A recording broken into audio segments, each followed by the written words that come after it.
A ti, el alfa y el omega, el principio y el fin, y el gran yo soy, me rindo.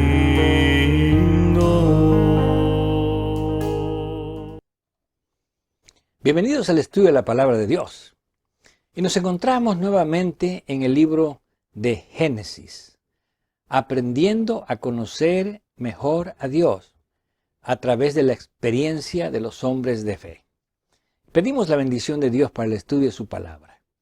Gracias, Señor, por tu palabra, porque a través de ella podemos también crecer espiritualmente y crecer en la fe, así como tú dirigiste a los patriarcas en el pasado, que puedas dirigirnos de la misma manera. En el nombre de Jesús. Amén. Y cuando estudiamos la historia de los patriarcas en el libro de Génesis, encontramos que el libro de Génesis provee datos cronológicos interesantes con respecto a los patriarcas, a fin de que nosotros podamos entender mejor las circunstancias y la forma en que ellos desarrollaron la fe. Cuando vamos al capítulo 17 del libro de Génesis, versículo 17, encontramos la siguiente declaración. Entonces Abraham se postró sobre su rostro y se rió, y dijo en su corazón, ¿a hombre de 100 años ha de nacer hijo? ¿Y Sara ya de 90 años ha de concebir? De acuerdo a este pasaje, Abraham tenía 100 años cuando Dios le dijo que iban a concebir y a tener un hijo. Y Sara tenía 90 años. En el capítulo 21, versículo 5 dice, y era Abraham de 100 años cuando nació Isaac, su hijo. Por lo tanto, podemos concluir que el mismo año que Dios visitó a Abraham y a Sara, ese mismo año nació Isaac. Pero los años de Sara no fueron tantos como los años de Abraham. Génesis capítulo 23, versículo 1 nos dice, fue la vida de Sara 127 años. Tantos fueron los años de la vida de Sara. Y murió Sara en Kiriat Arba, que es Hebrón, en la tierra de Canaán.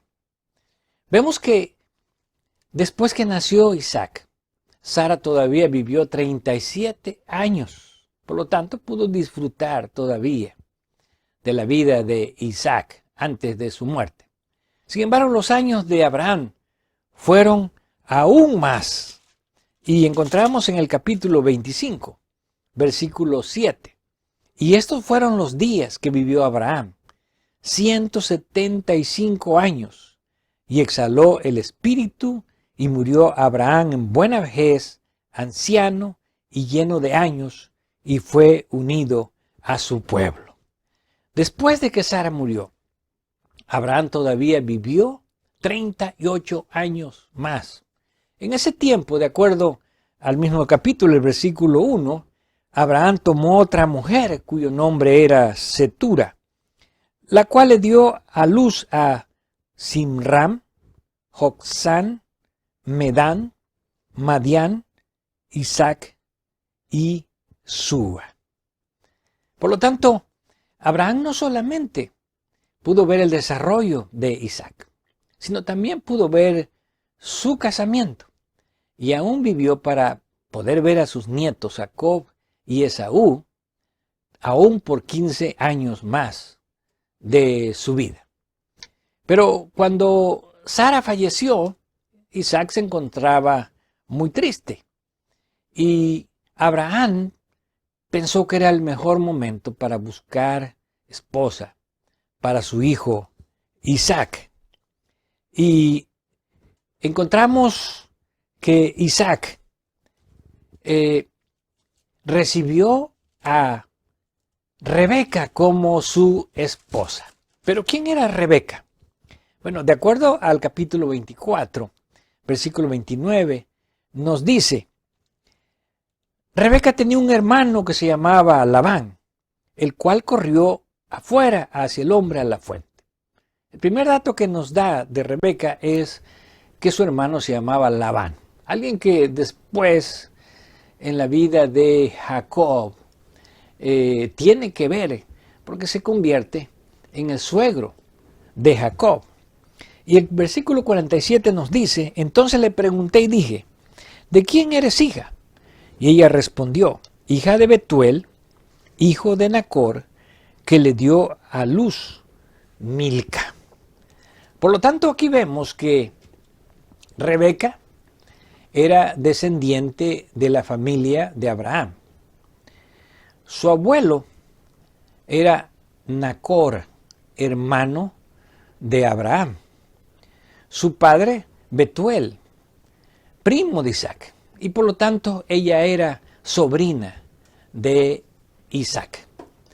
Y cuando el siervo de Abraham, Eliezer, viene para pedir su mano, encontramos que no solamente el padre, sino también el hermano participan, entendiendo que era la voluntad de Dios de que Rebeca se convirtiera en la esposa de Isaac. Y encontramos en el versículo 50 la siguiente declaración. Entonces Labán y Betuel respondieron y dijeron, de Jehová ha salido esto, no podemos hablarte malo ni bueno. He aquí, Rebeca, delante de ti, tómala y vete, y sea mujer del hijo de tu señor, como lo ha dicho a Jehová. De acuerdo a este pasaje, tanto Betuel como Labán entendieron que era el plan de Dios, que Rebeca se convirtiera en la esposa de Isaac. Y aunque en aquellos tiempos los padres muchas veces tomaban las decisiones sobre sus hijas y ellos las entregaban como esposas sin su consentimiento, encontramos algo realmente interesante en el caso de Rebeca. ¿Por qué? Porque su padre y sus hermanos sí la tomaron en cuenta. Indudablemente esto hacía que la vida de una mujer fuese más placentera, que pudiese vivir más feliz sabiendo que ella había tomado también la decisión de elegir a su esposo.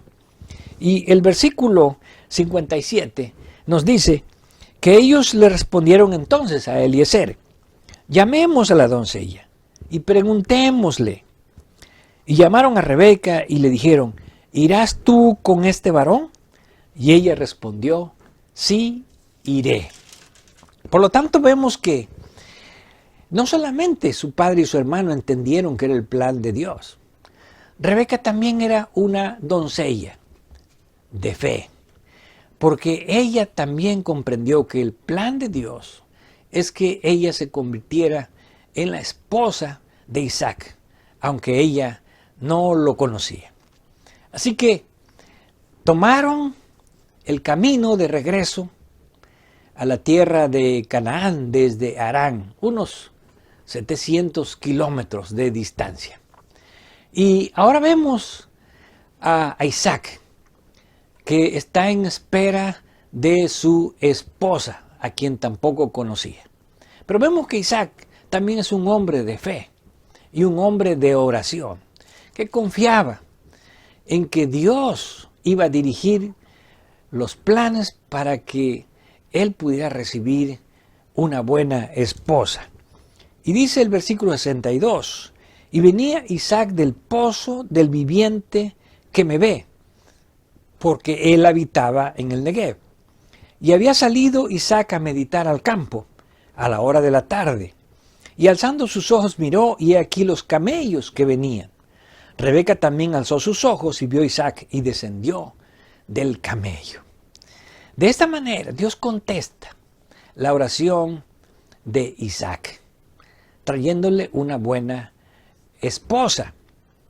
Y encontramos en el versículo 67, y la trajo Isaac a la tienda de su madre Sara, y tomó a Rebeca por mujer y la amó, y se consoló Isaac después de la muerte de su madre. Hay varias cosas que encontramos en este versículo. En primer lugar, Jacob amó a Rebeca, lo más importante. Y en segundo lugar, Rebeca le trajo el consuelo que él no tenía aún por la muerte de su madre. Hacía 3 años que Sara había fallecido cuando Isaac se casó con Rebeca. Pero encontramos que entre la descendencia de Abraham, el problema de la esterilidad parecía ser un problema genético, hereditario. ¿Por qué?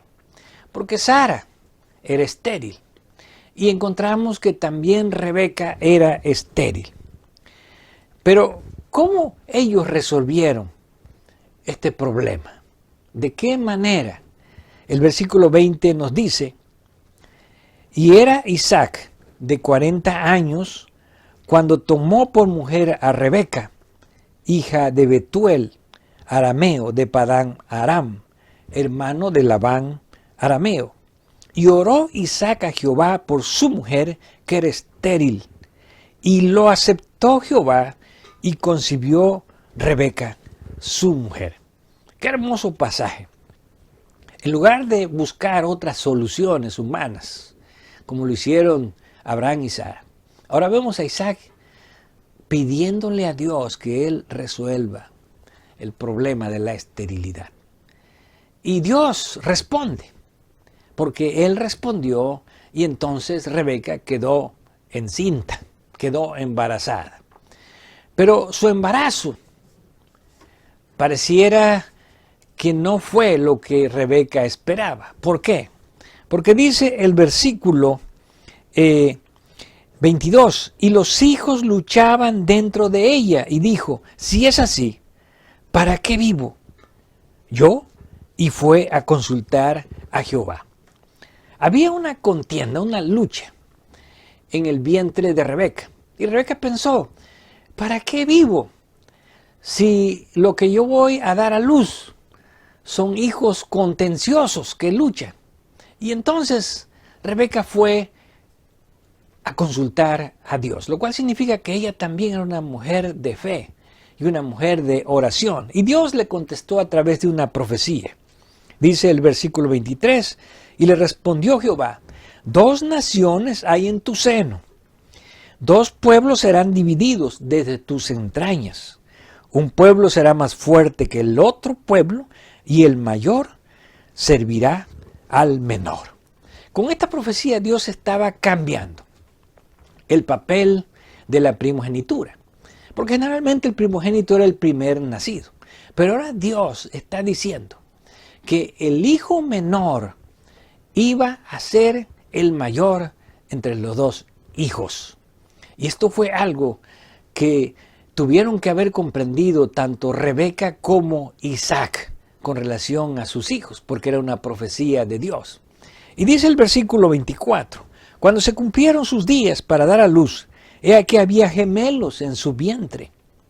Y salió el primero rubio, y era todo velludo como una pelliza, como un chaleco de pelo de cabra. Y llamaron su nombre Esaú.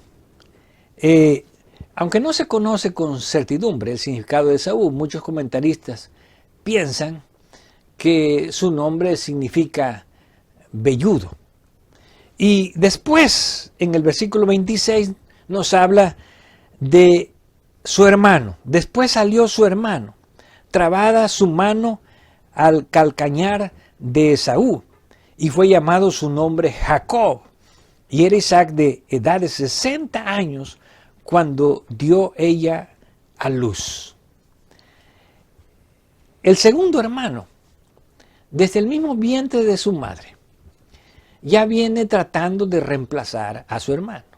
Porque cuando nace, él nace agarrado de el tobillo de su hermano, del calcañar. Y de esa manera, Dios estaba mostrando que este segundo hermano ya estaba tratando de sustituir el papel, de tomar el papel de su hermano mayor. Y por eso le pusieron por nombre Jacob, que significa el que suplanta, o el que sustituye, o el que reemplaza. ¿Por qué? Porque él iba a reemplazar a su hermano. Pero conforme crecieron estos dos muchachos, el hogar de Isaac y Rebeca se divide sentimentalmente. ¿Por qué? Porque nos dice el versículo 27, crecieron los niños y Esaú fue diestro en la casa, hombre del campo, pero Jacob era varón quieto que habitaba en tiendas. Aquí se contrasta el carácter de Esaú con el carácter de Jacob. Jacob era un hombre quieto. El término hebreo tam, que puede significar también que era amable, que era amoroso, que era cariñoso. Por lo tanto, el corazón de Rebeca se fue hacia su hijo Jacob. Y dice el versículo 28, amó Isaac a Esaú porque comía de su casa, mas Rebeca amaba a Jacob. Aunque Jacob entendió que Dios le había prometido la primogenitura, al igual que otros seres humanos y otros patriarcas, Jacob quiso resolver lo que le tocaba resolver a Dios. Y él, al igual que Abraham y Sara, se adelantó al cumplimiento de la promesa de Dios. Y esto lo encontramos en el versículo 29.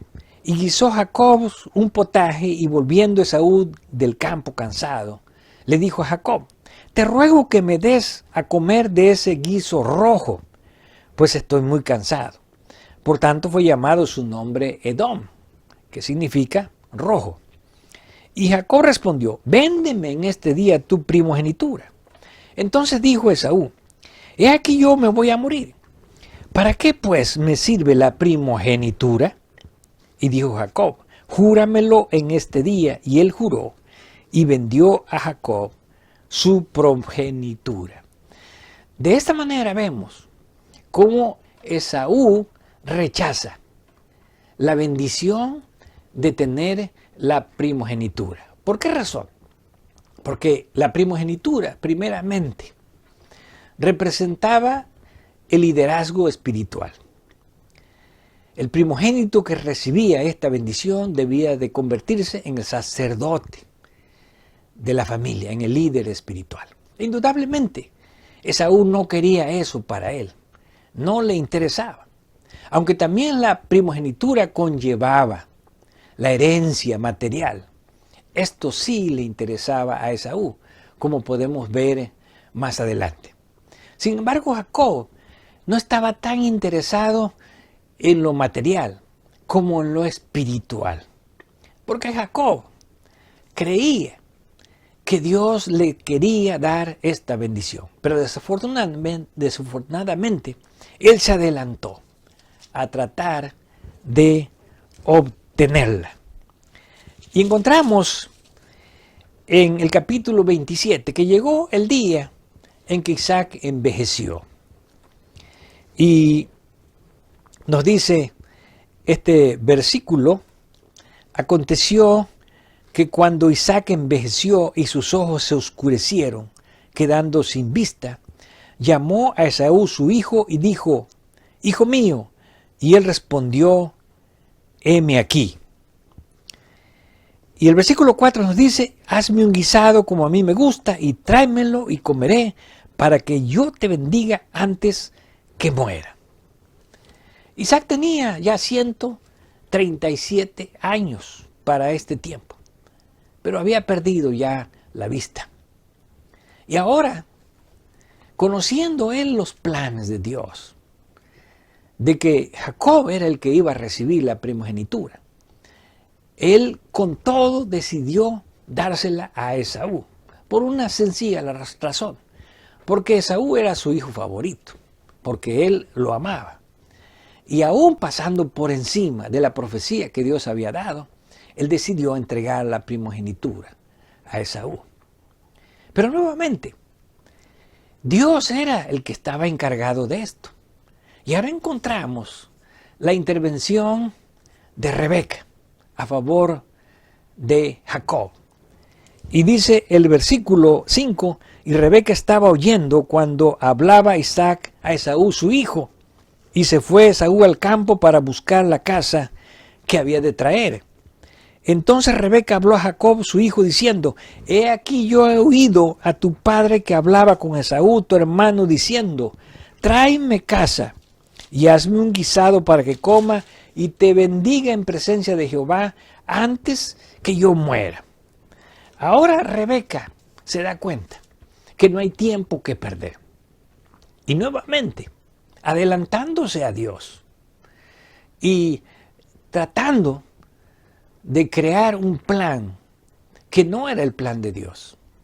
Ahora trata de convencer a su hijo Jacob de que se una también a este plan de poder tomar la primogenitura antes que Esaú la reciba.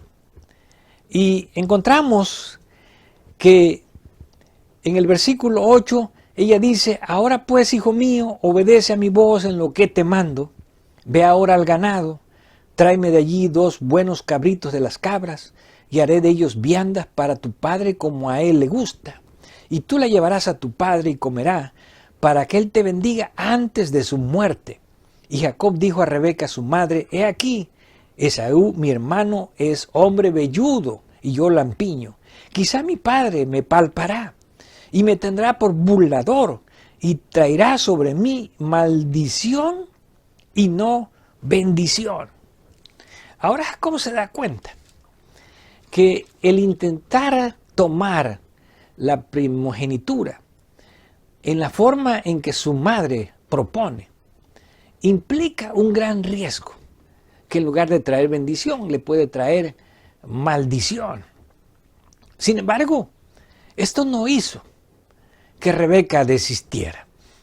Y entonces, en el versículo 8, dice, y su madre respondió, hijo mío, sea sobre mí tu maldición, solamente obedece a mi voz y ve y tráemelos.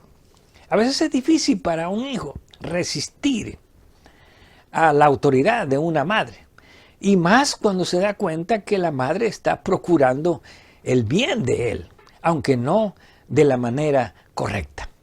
Por lo tanto, aunque Jacob tuvo la oportunidad de decir a su madre, no, ese no es el plan de Dios, Jacob siguió adelante con su plan. Y vamos a ver que cuando le trae ahora la vianda a su padre, Jacob tiene varias oportunidades para retractarse, pero no lo hace. Y encontramos en el versículo 20 la primera. Entonces Isaac dijo a su hijo, ¿cómo es que hallaste tan pronto, hijo mío? Y él respondió, porque Jehová tu Dios hizo que la encontrara delante de mí. Primera mentira. Dios no había hecho lo que Jacob estaba diciendo. Por lo tanto, ahora Jacob entra en el camino del engaño. Y vamos a ver que detrás de una mentira tiene que venir otra mentira. Y dice el versículo 21, e Isaac dijo a Jacob, acércate ahora y te palparé, hijo mío, por si eres mi hijo Esaú o no.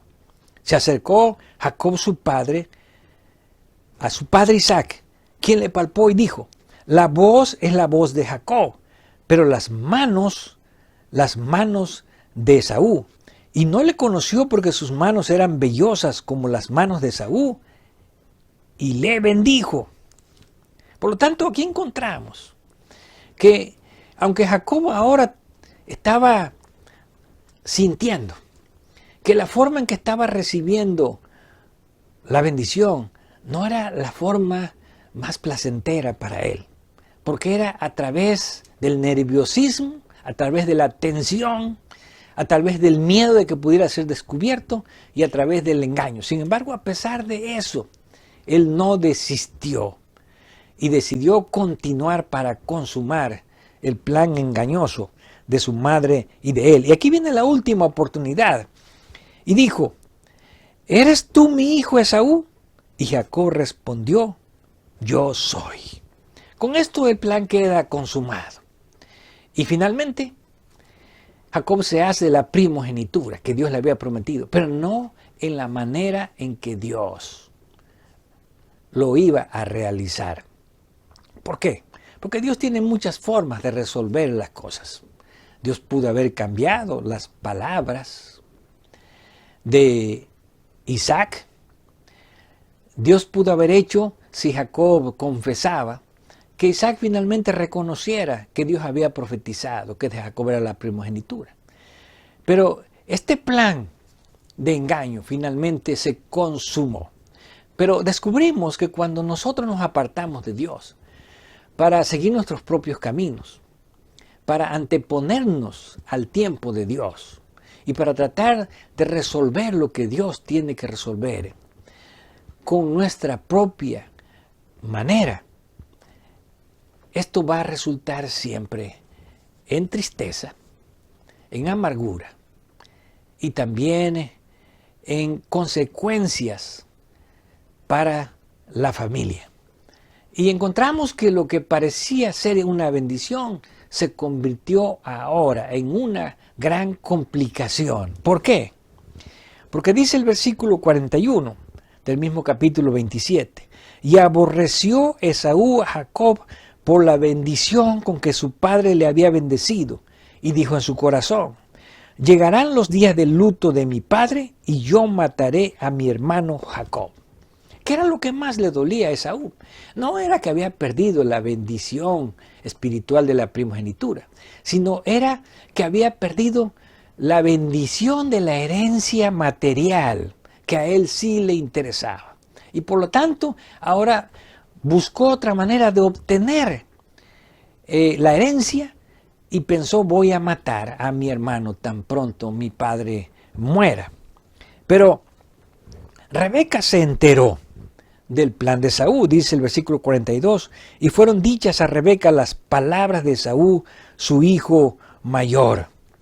Y entonces ahora, ante la expectativa de que podría perder a ambos hijos, dice el versículo 43, ahora pues, hijo mío, obedece a mi voz, levántate y huye a casa de Labán mi hermano en Harán, y mora con él algunos días, hasta que el enojo de tu hermano se mitigue, hasta que se aplaque la ira de tu hermano contra ti, y olvide lo que le has hecho. Yo enviaré entonces y te traeré de allá. ¿Por qué seré privada de vosotros ambos en un día? Rebeca pensó que el enojo de Esaú era temporal, que después de un tiempo se le iba a disipar. Pero podemos encontrar en el relato bíblico que el enojo de Esaú no se disipó. Había perdido la herencia material que él tanto anhelaba. Y por lo tanto, lo que parecía ser un momento de felicidad por haber obtenido la primogenitura, se convirtió en un momento de amargura, tanto para Esaú, también para Isaac al descubrir que fue engañado, para Rebeca principalmente, que ahora sentía que podía perder a sus dos hijos, y también para Jacob, que ahora tenía que huir de su casa para escapar por su vida. El deseo de Rebeca de que pronto iba a mandar a buscarlo de vuelta, por lo que podemos ver en las evidencias bíblicas, nunca se cumplió. ¿Por qué razón? Porque aunque no se menciona la muerte de Rebeca, lo que sí se menciona es que después que regresó Jacob de la tierra de Aram, todavía pudo encontrar a su padre vivo. Y dice el versículo 28, y fueron los días de Isaac 180 años, Y exhaló Isaac el espíritu y murió, y fue recogido a su pueblo, viejo y lleno de días. Y lo sepultaron Esaú y Jacob, sus hijos. Por lo tanto, en este relato podemos encontrar que cuando los seres humanos nos adelantamos a Dios o tratamos de sustituir los planes de Dios por nuestros planes, nunca va a resultar en felicidad, en gozo, sino más bien en desgracia, en tristeza, en pesar. Y podemos decir que este error que cometió Rebeca e Isaac les costó la separación de ambos para no volverse nunca más a ver en esta vida. Sin embargo, aún con los errores y las mentiras que Jacob había cometido, el plan de Dios continuaba estando en pie todavía para él. Y encontramos en el capítulo 28 que Jacob huye a la tierra de Aram. Y al llegar a un lugar que después llegó a llamarse Betel, que significa casa de Dios, o puerta del cielo, como le llamó Jacob, Dios allí se apareció en un sueño para confirmar que el plan de Dios no había cambiado. A pesar de los errores que cometemos los seres humanos, Dios no cambia y Dios sigue manteniendo sus promesas. Y Dios le confirma a través de este sueño que Él se convertiría en uno de los hijos de la promesa de Dios y que de su descendencia no solamente serían benditas todas las naciones, sino también provendría la simiente, que es Jesús. Y Jesús estaba ya representado también en este sueño de Jacob, por medio de la escalera. ¿Por qué? Porque así como los únicos méritos que tuvieron los patriarcas para recibir las bendiciones de Dios fueron a causa de la promesa de Jesús, así también nosotros ahora podemos confiar en las promesas de Dios, en los méritos de Jesús. Y recordar que aunque los seres humanos erramos, los seres humanos nos equivocamos, Dios es fiel y Dios mantendrá el plan que tiene para nuestras vidas, siempre y cuando nosotros tomemos la decisión de seguir confiando en su palabra y en sus promesas.